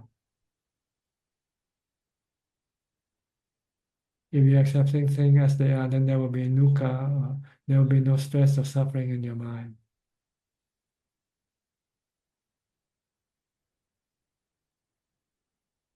This applies to all aspects of life, right, Prajaan? That's right. Because if you react with love, then you will have anxiety about how long this thing will last. Yes. And you don't want it to last. You don't want it to disappear. You want it to last forever. But in the back of your mind, you also know that everything is changing. Everything is temporary. So you worry about your marriage, about your job, because you don't know how it's going to turn out tomorrow, right? But if you don't have any love for your job or your marriage, you can just take it either way, and it doesn't matter. Yes. So don't have expectation. Don't have any attachment, really. That's what it means. Oh, attachment. So it's like hope for the best, but expect the worst. Prepare for the worst. Yeah, just know that thing can be good or bad, and it's not always under your control. When they come, they come. You can protect your mind from suffering by just merely knowing and not reacting to what comes to you. When you react with love, you're creating attachment, also worry and anxiety. If you react with hate, you're already creating anxiety or stress. When you hate something, when you have to live with somebody you hate, you feel bad already. Yes. So don't react with any emotion. That's the goal of the practice. Just be rational and without any emotion. Yes. So this all links back to the 3 characteristics of existence. Everything is changing, and it Yes. doesn't belong to us. Not under our control. We cannot say let it be like this or let it be like that. They're not a la carte. They're like set menu that come to you.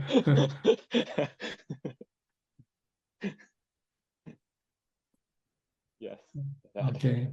Just teach your mind to accept everything, good or bad, life or death, aging, sickness or death, separation or marriage.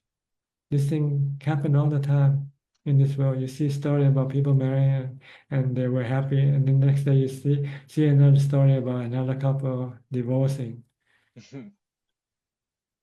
Yes. This is the nature of life, see. Anicca, changing all the time. And by virtue of it being anicca, it's causing dukkha, causing suffering. So if you don't want to have any suffering, then don't be attached to anything.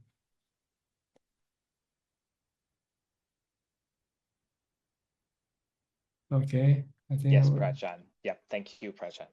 Next, Aparajita. Hi, how are you? Hi, good evening, Prajan. I'm well. I'm just practicing. Okay, maintaining equanimity. Actually, when you were saying something and a thought came, like being without bias. Like Not just equanimity or something. yes. So Your yes. love or hate. Yeah. Yeah. Treat everything equally the same. Everything are just natural phenomena.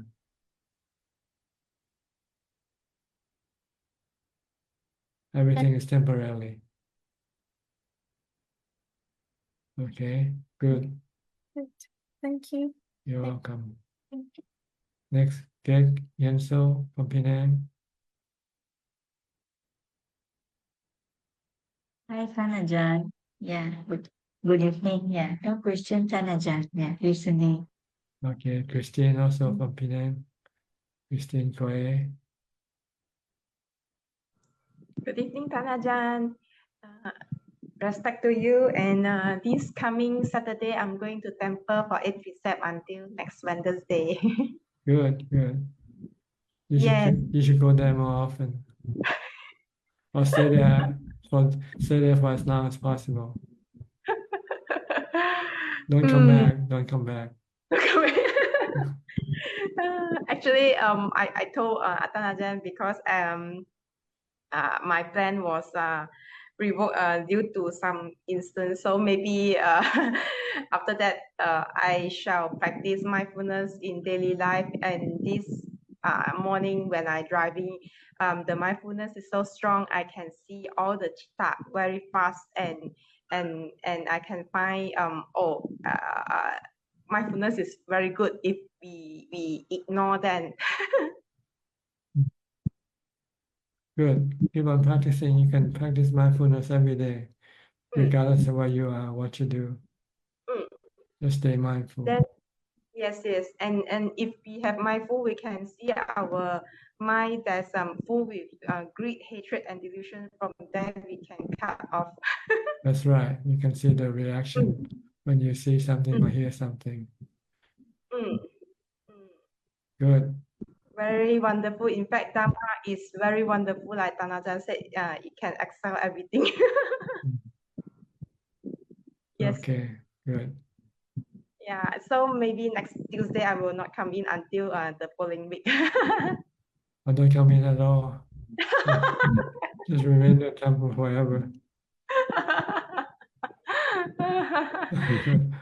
Why not? Why not? Yeah. This is wonderful. If we can how do I say, we can swim across until the opposite shore. Yeah. Don't come back. Don't come back. If you come back, you have to go back again. True enough. This So is stay there permanently. Like me, I left home 50 years ago. I never returned home. Our idol. Yes, we shall follow the great one. Thank you so much. Okay, you're welcome. Next, Sri and Czech from Vancouver. We have a lady who she said is from Birken. Birken is near Vancouver, right? Have you heard of the place? 4 hours. Yeah. Yeah. From Birken. Oh, There's a monastery there, she said. I think Ajahn Chah's tradition. yes, it's Ajahn Sona. Ajahn Sona. He's the abbot there. Yeah, we Oh, visited. you know that place. Yeah, we've been there a few times and did a retreat there before too. It's about 4 hours from our place. It's in a different province, right? It's in Same province but same different. province in British Columbia. British Columbia. I see, Also on the mountain. On the mountain. On the mountain. Near the coast also? No, it's Not in near the coast. Inside, inland. yeah, on the mountain.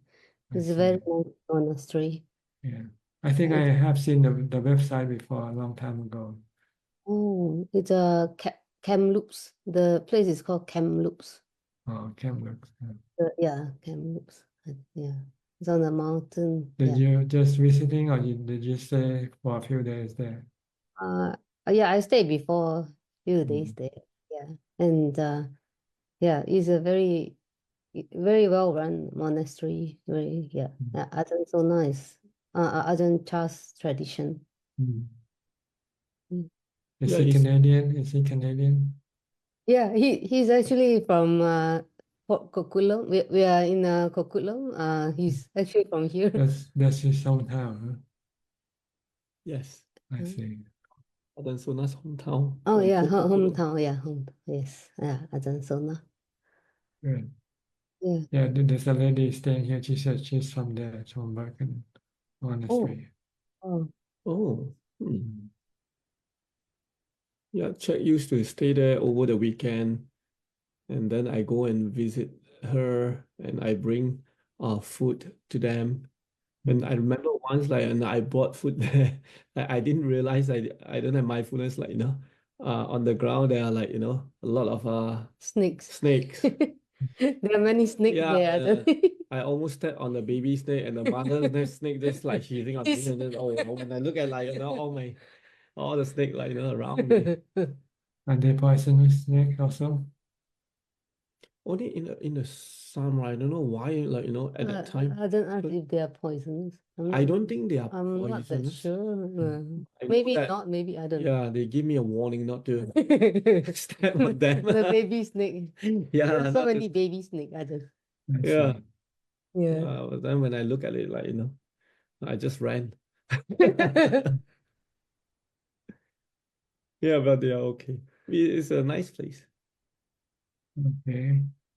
You have anything to offer, to say or ask? Then Ajahn, when we cultivate, like, the knower, like, actually when we, like, the knower is the one, like, that without self, and delusion is the one that causes us to think that we have self, right? Yes. And it's a delusion that teach the knower to think, to believe that there's a self.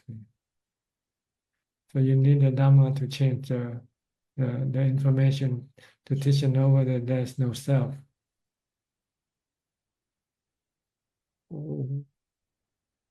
Right now, the knower thinks there's a self. He thinks that it is a self. But in fact, it's just a natural phenomenon. Oh, okay.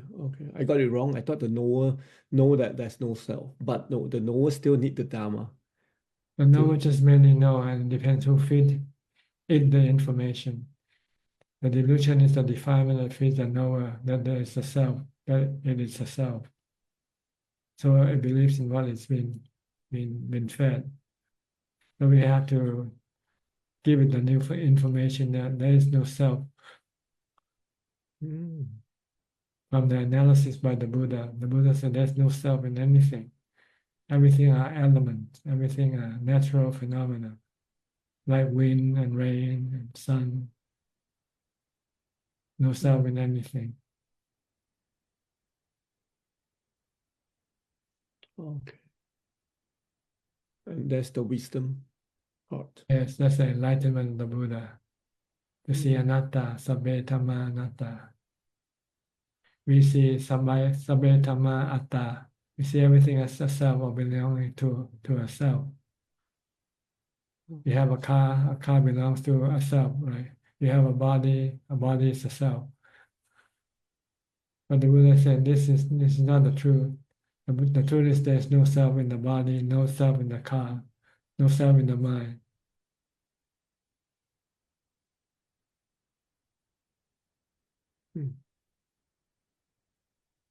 Understood. Thank you, Ajahn. Okay.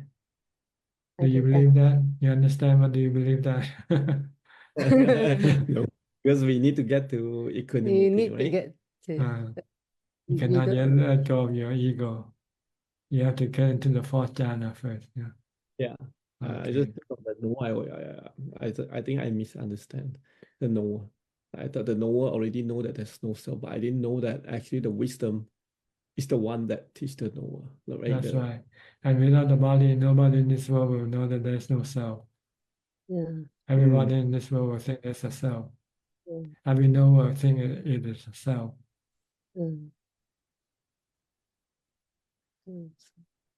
Thank you to Thank you, the Tan. Buddha and thank Okay. you. Yes, thank you, the Buddha. Without this information, we will forever be stuck with the self. Yeah. Yeah. Thank you to the Buddha. Okay. Thank you to Ajahn. Next, Diana from near Toronto. How far away from you from Toronto? About 1 hour on 1 hour. highway. No, I with see. that. What's the place called? King City. King City. Okay. How big it is? It's a small town or a big town? It's not too big. It's like medium. Medium town. Medium. It's all like new houses. Newer houses. New settlement. It's like a new city. Yeah, it's because it's like more up north from the main city. So the more up north you go, like the smaller it is, and then the next big city would be like Barrie. It would be, yeah, because Toronto is on the Lake Ontario, and then Barrie is on the Lake Simcoe. So then Barrie would be another big city. Yeah. You have any question tonight? Just update. Go ahead. Go ahead. I've just chosen like one thing to focus on because I found that I couldn't do it all at the same time, and I was trying to improve one thing and then I was losing another thing.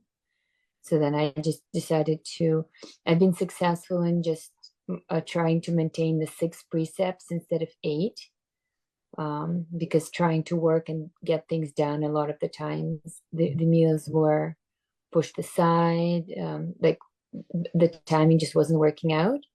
And I did find that beneficial. And I didn't have a chance to fast as much as I was doing before to help me with my sleepiness. So then I'm trying to restart that again. Because at the end of the day, when I reevaluate my day, I'm aware that, I was overcome by the defilement here or the lack of mindfulness here. And it's usually when I'm trying to do 2 things at the same time. So just trying to reduce the number of things I do. Let's see how that goes. And just the practice wasn't as successful because I was still having some health issues. But I'm hoping a few times a week is good. I just like it to be daily the way it used to be before I was a parent, and trying to take care of some other things. So that's the update. I really benefit from these weekly meetings with you. Today my mind was like sleepy again, so I'm trying to fast today and listen to this discussion and your guidance during the week again. That was helpful. I used to be able to just listen to it one more time, so I will try to do that again. Okay. Good. No question tonight. Well, I'm just like some strange practical issues I'm having with my child. With my daughter, she's having some the issues that she's been having at night have ironed out. She's having some worry nervousness to be left alone, like not left alone, but evening times, if she's being left without me, she communicated to me it was like worrisome. And when she's in that worry state, it seems that no logical thinking was helping at that time. So I decided to just withdraw from some evening activities and refocus more on the mindfulness. And then in January, try to return and see if she can apply some of it, because it's true, like the training is needed before we can apply it in difficult situations. And for one reason or another, something was overwhelming her, and so some suffering is there. Any guidance for that? You have to accept it. It's a nature to be like this. This is how her mind they have been developed too. Can you explain that a little more? Oh, you have to accept that this is her nature. This is the way she is, and it's been something that she has been developing through her past life. So she becomes like now, like what she is right now. And you can might help her by giving her some advice, some Dhamma advice, how to deal with the situation, like stay calm, using mindfulness, reciting a mantra or something when you feel bad, feel lonely, or feel abandoned. Yeah, because like I saw over this past few weeks that the more I was pushing her and like encouraging her, come on, you can, like, the worse it became. And the moment I was relaxed, I already see like maybe she just needs the support and to go through that. And sometimes pushing is good, but pushing too hard is bad, can be counterproductive. Not pushing at all might not be as useful as do some pushing. So it depends on the situation, how much you should push her and how much you should teach her. yeah, we just went to the bookstore yesterday and looked for some children books on like mindfulness, on emotions, so we can just like just make it more like available for her, and then I and then see if she could internalize that and then apply it, because the issue became is that, like, let's say she wanted to participate, but her worry feeling was more, so she cried a little bit, and it was like, it was not nice for her. So then I just, after so many tries, I just decided to just release it. And okay, I liked what you shared, that it's just part of her makeup and we just need to spend time on that. Okay. Okay, good. Sometimes there are things that you cannot do, and then you just have to let it be. Just accept it and not try to change it. Yeah, if you cannot change it, then what can you do? If you can change it, but if you cannot change it, then you just have to let it be and not be affected by what she is. Don't get sad or upset for not being able to help her, for instance. Yeah, I noticed that my own tension was making it worse for her. Okay, so just stay accepting and see if it changes on its own, maybe. Yeah, things are always changing all the time. Okay. Thank you. That's very helpful. Yeah. Okay, you're welcome. Next, Belinda, Singapore. Good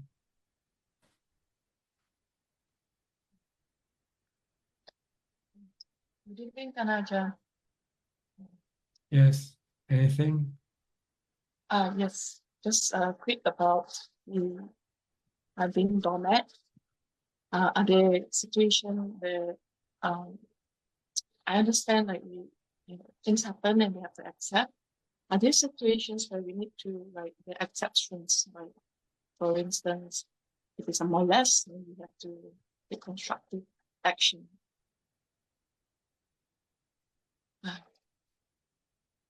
I don't quite get what you say. Like, we talk about being ragged, being a doormat. I just wonder, like, are there situations? I understand when we say that when things happen, it's beyond our control, that we have to accept that moment. And are there situations where we have to set also healthy boundary, or are there exceptions whereby we have to take constructive actions to not to be a rat in short, like we have to just like, for instance, it's up to you. You'll find out whether your reaction will cause you more problem or not.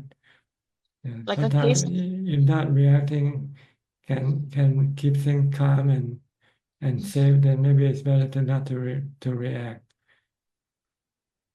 But if you think by reacting will change things and makes things better, okay, react. It's up to you.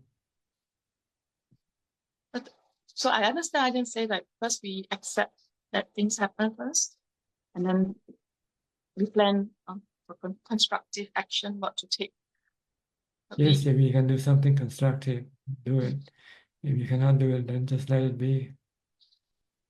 Like a situation like molest and things like that, so we have to exercise judgment too, right now. Common sense. You exercise common sense. Okay. Okay, thank you. Okay, you're welcome. Next, PR and Indira, Doctor from Toronto. Good morning from Toronto, Canada, Ajahn. How are you? Good, thank you. I hope you are fine too. Yes, Yes. we are. Okay. Tana Bit Jan, cold, but today is better. Little warm. Okay. It's getting cold there now, huh? Yeah, Yes. there's some snow. We had one snowfall. Like it's not too bad, but just yeah. Okay. I have a question. Actually, it's from a friend of mine because we do this. We once a month, a few good friends get together and we meditate. She had been to many 10-day courses, like with another teacher, and she always asks. She says they were told that like a good meditation is like when you have a lot of vibrations. So in the body. So she always asks us what that means, but I don't know because in the like Buddha has never mentioned anything like that. Do you know what that means? I don't know either. Yeah. I think it's delusional, I think. Yes. Because when we meditate, we want to calm both the body and the mind. Yes. Yes.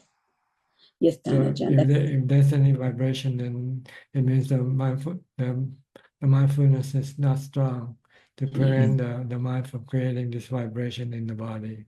Yes. But she said it felt good though, right? She said it like her head feels heavy, heavy. but she feels good. I don't know. If she feels good, then it's okay for her. Yeah, I told this. That's what Pia said. Yeah, If it's good, start spreading the goodness the whole body. Okay. You know? Yeah. Yes, Tanajan just wanted to find out because she asked that question every day and we just don't know. So we thought we'll ask you. But when we meditate, we want to calm the mind. That's the goal. Exactly. So other thing can be delusional or can be temporary. Yeah. That's what we This thought. is some kind of imagination too, right? The mind gets into all sorts of created by the mind. It's a mental formation. All these gods and pictures everything. It's all mental formation. Created by the thoughts in the mind. They rise and pass away. That's it. That's true. Yes. And Pia, you have a question? No, just in a Sotapanna, I heard this one Sotapanna Buddha said it's like the suffering is very small, like the dirt under the fingernail as compared to the dirt in the entire earth. So very small. In other words, that's the example you took. So is it the suffering now as a Sotapanna or as after birth? I guess it should apply for now too, right? If you're Sotapanna, you should suffer less than another ordinary being, like less suffering now. I mean, you don't have to wait till you die, right? Does it? What do you mean suffering? Physical suffering or mental suffering? Mental suffering. Well, regarding to the body, sickness or death, there's no suffering in the mind of a Sotapanna. But he still experiences the suffering of the body when he gets sick or when the body dies. But it's just that his mind is not suffering from the suffering of the body. But so that's probably what he meant by little suffering left. Only left in the body, not in the mind. The major suffering in the mind has been dismissed or dispelled from the mind. So in other words, I mean, he knows, and the Sotapanna is that like a code name is the one who knows and sees. So he knows what's happening and he sees. So he can, if he creates suffering, he can remove his suffering too. So he doesn't react to it. He doesn't create cravings, which causing the suffering in the mind. No craving for not to get sick or not to die. He accepts sickness and he accepts death. But he still has some craving though, because he has not gone through all the stages, right? So there is some. There are still some other cravings that he has to deal with in the other stages. He still have sexual cravings for sexual intercourse, for instance. Yeah. So the still Kamachanda, a little bit of Kamachanda Vyapada left. Kamaraga. Patiga, yeah, still left. And so you need the contemplation of Asupa to stop this. That's the next level of practice. Yeah. So it's become Sotapanna, Sakurdagami. The next level is once returner. I guess he still has similar, but is subdued, and the non-returner has completely got rid of. That's right. Yeah. The But still, Sakadagami might have reduced the craving into 50%, half and half. okay. And then Halfway and still, through, halfway there, not all the way there yet. And Anagami has completely got rid of all Yes. the sexual desire. Yeah. But still anger can be there, right? Or anger, you have to go to the next level, to the arahant, because yeah. there's still a self. See? As long as there's a self, then there is anger. Yes. As soon as you get rid of the self, then there will be no anger left. That's right. There's also the craving for Ruparaga, Aruparaga, meaning jhanas, right? They can That's still right. have, yeah. He can have jhana, but he has to give up his attachment to it. That's all. That's right. And the restlessness is also there. What is that restlessness coming from? Is it like trying to achieve trying to release? achieve full enlightenment. So you need to contemplate to find out what is causing you not to get to that point yet. See? Yes. So sometimes you overdo it. You overdo it, your mind becomes restless. So you have to come back into jhana to stop it from restlessness. You kind of struggle, and that minds become restless. It's like swimming across. Buddha said, don't try too hard. Like, if you can get caught, the mind becomes restless. It's like the string of a violin. You don't string it too tight. And the violin, yes, that's another example. Yes. Yeah. Then get the right tune. Yeah, beautiful examples. Yes. Yeah. And the ego is like the last one. I mean, before the ignorance goes, like the mana. Mana is the stress of mana is still there, I guess, right? That's right. That's why you have to treat yourself as a rag to get rid of your ego. rag story. Back again. There's no self. You're just a rag, piece of rag. Yeah. I still get annoyed. He's good at it. But I think there's also so like could be like a hina mana, like your mana is. But actually, at this point, you should be able to look at yourself as just being unknowing. That's all. Unknower. But actually, there's no knower either. There's just knowing. Knowing element. It's just a knowing element. But at the beginning, it's okay to say like a self, because you are making a skillful self before you get rid of yourself. Because I think some again Thanissaro Bhikkhu talks about Buddha never said there is a self or no self. He said don't consider. Consider it's like a more value judgment. There is rupa is not self. He says feeling is not self. It's like more like a strategy rather than say if you get. I think the Kachana Gota Sutra. I think if you say self or no self, you get into extreme. So just consider it's not self as it's like a strategy, like a pragmatic logic to get rid of this self eventually. That's right. Eventually, you have to get into that fourth jhana. That's when you experience a no self. When the mind becomes completely still and then not creating any notion of a self, then you know that the mind is just merely a knowing element. Yeah. So the fear of death is at that point like goes because these are just elements, just like fade away when you die. That's right.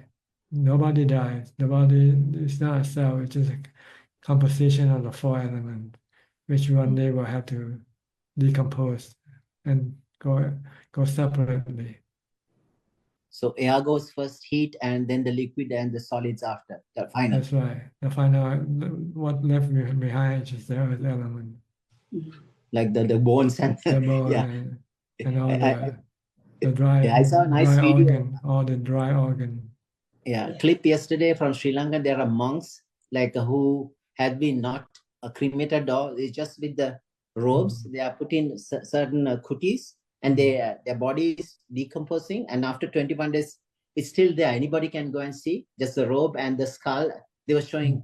So it's for I think the monks to learn decomposition. I think it's a good thing. It's a good way to learn the nature of the body. Yeah. Okay. Yeah. The other thing, if you have a bit of time, just the 5 things to contemplate. They say even if you're a monk, nun, or a layperson, old age, sickness, and death. And I think you touch on separation a lot today. And and those things you have no control, right? It's the nature of things. That's But right. the last one, the fifth one is karma. You are the owner of your karma. There is some control there. Yes, you can control your karma. You can do good karma and avoid doing bad karma. So that's the way out. Others Yeah. others look all dark, bleak. You can purify your mind. See, you can get rid of your defilement. But you need the two, which is the noble eightfold Noble path path, yes. to do it with. So that's the karma, ending of all karma. That's right. Yes. Okay, Thank you, good. Ajahn. Thank you so much for your You're wisdom, and welcome. thank you to Buddha. Okay, next, Intan from Indonesia. Good evening, Prajan. Namaskara, Prajan. Prajan, I have two questions, Prajan. Yes, go ahead. Like I told Prajan when I'm in Wat Yan, now I want to focus to my job. So to push my desire for job, I stop my meditation. But after many days, when I work, suddenly I have a thought. Before I have a thought, I have a strong desire to meditate, and then I ignore it. But when I ignore the desire is more stronger, and then I have a thought, stop it, your job, and now you must to meditate. And I also ignore. Then my thought is have many times to told me stop my job. Even I just meditate 15 minutes or half hour is okay, but I must to stop my job. So then after that, I stop my job and I meditate. Then when I wake up, I also have a thought, since now you must to meditate every day, don't stop it. My question, why I have a thought like that, Prajan? It's because you have been thinking about this a long time before. But it doesn't matter why. You should look at it whether it's good or bad thought. If it's good thought, then you should follow it. Meditation is good thought because meditation will give you peace and happiness. Yes. Working will give you suffering, but give you money, but you also have suffering. Yes. Since that day, every day I meditate. Yes, so maybe because you have experienced some meditation, so your mind keeps thinking about meditation. And you find that you have good experience with meditation and you have bad experience with working. So you want to stop working and you want to meditate. Okay. My second question, Prajan. I watch Prajan YouTube, and Prajan have an answer to calm our mind. We have a method. Usually for Buddhists, use chant, and for Christian, use singing. So my question, if singing can calm our mind, why in Atasila we cannot sing? Because we have to sing, chanting is singing, see. We have to sing something that is neutral, that doesn't cause the mind to have any desire, any cravings. See. So in Christianity, they sing about God, this things about heaven. This is not sensual desire. It doesn't create any sensual cravings. But if you sing about love, think about sex, think about, then this can create sensual craving to come up. So you can use singing for entertainment, or you can use singing for as a meditation, as a form of meditation. Because when you sing in Christianity, after you have sang for a while, you might become peaceful and calm. So it depends on what you sing or chant. You can chant and can get your mind agitated if you chant about money, Where am I going to get my money? Where is money? Where is money? So it depends on what you chant or what you sing. It can calm your mind or can agitate your mind. So you want to chant something that can calm your mind with, not agitating your mind. Okay? Okay, understand, Prajaan. Thank you, Prajaan. You're welcome. Alvin, you're back in again. Do you want to ask a question or just happen to be back in? Sorry, Tangan. Just happened to be back in. Okay, No then question. I'll go to Kunjup now for more questions from email. กราบนมัสการท่านอาจารย์ค่ะ We have 6 questions and 1 shared comment, and they're all from Facebook. The first 3 questions are from Mini Pool. The first question is, could Ajahn explain the whole 12 independent origination? Thank you.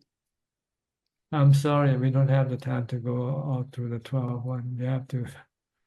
You have to study somewhere else for this. The second question is, if today I have done a bad karma, like cursing an arahant, that he is a bad guy, when this bad karma ripens in the next life, will I become a bad person because of this karma? Well, it depends on whether you know that person is an arahant or not. See, if he's an arahant, then you won't criticize him in the first place, right? So when you criticize somebody, you don't think he's an arahant. So I don't think it has any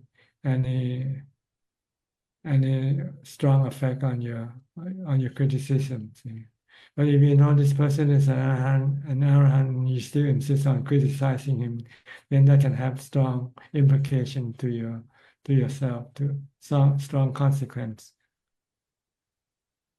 Next question. What is it like when someone has achieved a Sotapanna state? What is the process of gaining Magga Phala? Thank you, Ajahn. This is something you have to experience yourself by practicing meditation, mindfulness, and wisdom. We have a shared comment from Mandy Smith. Still watching every week, struggling a lot with depression of all the things I cannot do and what my life direction is now, that I'm catastrophically disabled. I try to help other first responders along the way, but I'm still struggling to find the purpose. Okay. Hope you find it sooner or later. The next question is from C. Ratnan. Does Sotapanna always reborn in a wealthy family like Visakha? Not necessarily. It can be reborn in any level of family. It depends on the dana that you have done in the past. The more dana or charity you have done, then the more likely you will be born in a rich family. The next question is from Sulan. Dear Ajahn, good to see you. When the mind sees things as unfair and gets upset, is it ego that is thinking too much? It's delusion, not seeing that everything is the same. Everything are just the composition of the 4 elements. Everything it's like the weather, you know. Sometimes it's cold, sometimes it's hot, sometimes it's raining, sometimes it's snowing. As a Buddhist, what is the right view on fairness? And there's no fairness in Buddhist. Everything is dependent on your karma. If you do good karma, you get good result. If you do bad karma, you get bad result. And the last question. There's no fairness in Buddhism. Everything dependent on your karma, your good and bad karma. And the last question is from Mini Pool. If arahants have got rid of karma production, why is it said that when Ajahn Lee built a pagoda, he can lengthen his lifespan? Thank you, Ajahn. This I don't know. You have to ask Ajahn Lee himself. That is all, Ka. Okay. I'm not all-knowing, you know, so don't expect me to answer all your questions. I can only answer some that I know, and what I don't know, I have to tell you that I don't know. Okay. Sorry. Okay, I think that's all about the time we have for tonight. Thank you for your company. Thank you for your conversation. I hope this meeting is helpful to you in your path to enlightenment. In the meantime, please stay safe, be mindful, and keep on practicing. And if all things go well, I'll see you all at the same time next week. Thank you and goodbye. Thank you, Chan. Thank you, Ajahn. Thank you, Ajahn. Good night, Bye, everyone. Ajahn. Thank you, Have a Amin. good night. Good night, everyone. Thank Good you, night. Good Amin. night. Bye-bye. Bye.